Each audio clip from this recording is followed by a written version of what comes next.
Naghahanap ka ba ng isang sulit at budget phone this 2024? Ito ang Realme C67. Try natin to. So wala nga pala si Kuya Alvin today. So I'm RJ Enriquez, ang inyong substitute tech guy for this video. Curious ka ba about the Realme C67? Let's talk about it, but first, let's start with the unboxing. So pagka-open mo ng box na to, typical lang naman yung makikita mo. First, syempre yung documents, the jelly case, and also the SIM ejector.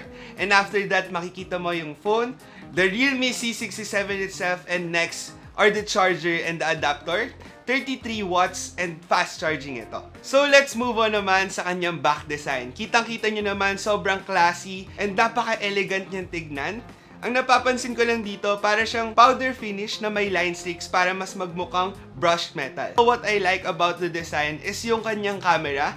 Mapapansin nyo, para siyang may gold touch dun sa circles ng camera. And para sa akin, sobrang elegant yung tignan. Tinignan nyo siya in different angles. Magkakaroon siya ng gradient, depende sa lighting. Isa pa sa mapapansin ko sa kanyang back design is para siyang matte finish. Kaya naman hindi siya smudge magnet. So sa kanyang gilid, ganun din naman. Napakaganda kasi flat lang siya. So masasabi ko sa kanyang form factor is sometimes, for me lang naman, masakit siya sa kamay, lalo na kapag naglalaro ka ng games that requires you to hold it for as long as 20 minutes, just like Mobile Legends. So medyo masakit siya for me. Mas preferred ko sana kung medyo round or curvy yung kanyang edges. Pero nonetheless, maganda naman yung kanyang back design and also its form factor. Since malaki yung kanyang screen, perfect for gaming and viewing yung mga videos and just scrolling in the internet. Let's move on naman sa kanyang screen display. Masasabi ko sa screen display nito, kahit na same lang siyang IPS LCD with other phones at this price point, makikita kong parang mas maganda pa rin yung screen quality niya than others. Ang typical brightness niya is 800 nits and kaya niya hanggang 950 nits. Kaya naman, you can use this phone even outdoors or sa ilalim ng araw.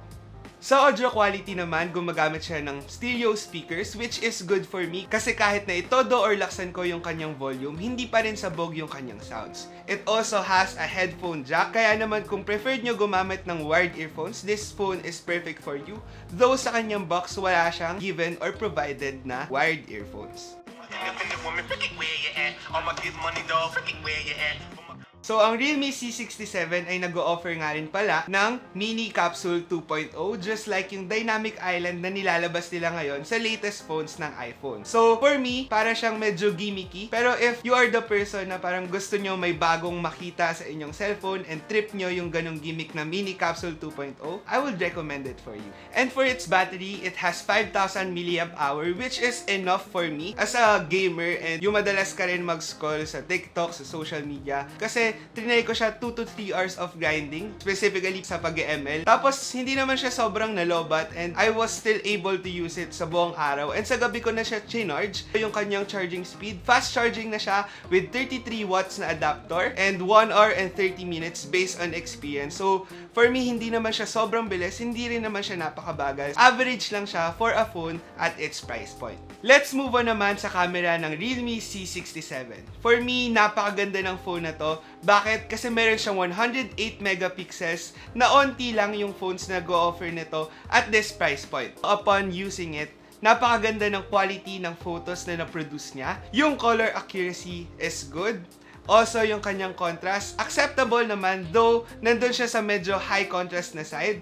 And yung kanyang noise ay wala rin naman masyado. For me, I'm super satisfied with its photo qualities and also when you zoom into your pictures, hindi rin naman nagbabago yung quality masyado. Though, syempre, minsan nagiging grainy siya, pero acceptable naman. It also offers you 3x, 5x, and 10x zoom. Kaya naman, kayang-kaya to kahit may gusto kang i-capture na malayo. Though, syempre, may compromise yun with its quality.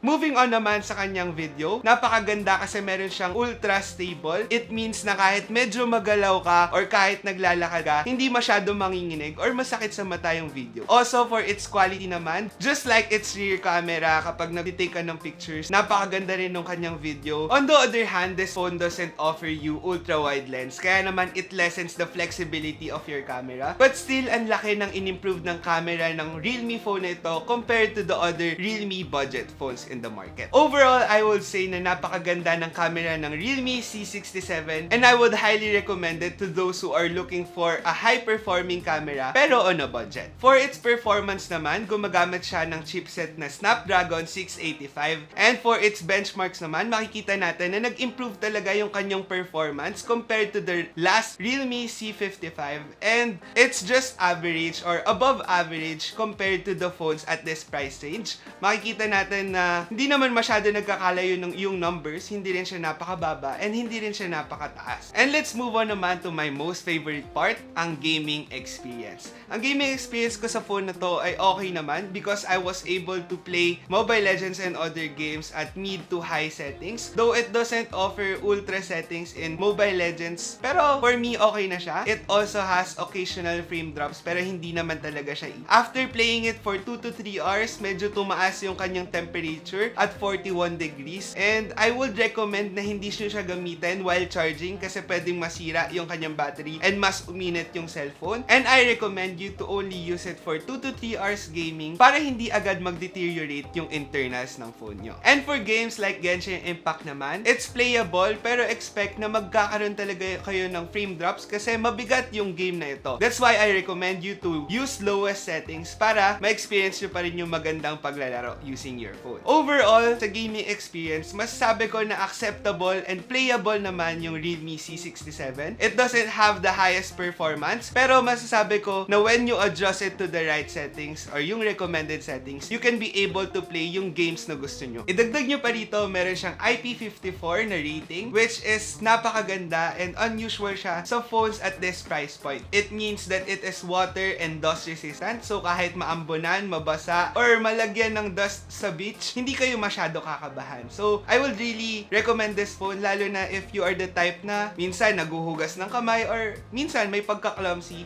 this phone is really nice. Let's talk about the price of Realme C67. It offers two variants which is yung first 8GB of RAM with 128GB of storage and meron din naman yung 256GB of storage. So for the first one, ang price niya on the market is 9,900 pesos and for the second one which is 256GB, ang price niya sa market is 10,990 pesos. Given a price na 9,000 to 10,000 pesos, I would say na super ganda and affordable ng phone na to. I would really recommend it for those who are looking for a budget phone na merong magandang quality ng camera, playable yung games na gusto nyo, and syempre, maganda yung design. So this is my Realme C67 review. I hope na nakatulong ako dun sa mga naghahanap ng magandang budget phones. Once again, I'm RJ Enriquez, ang inyong substitute tech guy. Kita-kits ulit tayo sa ating next video.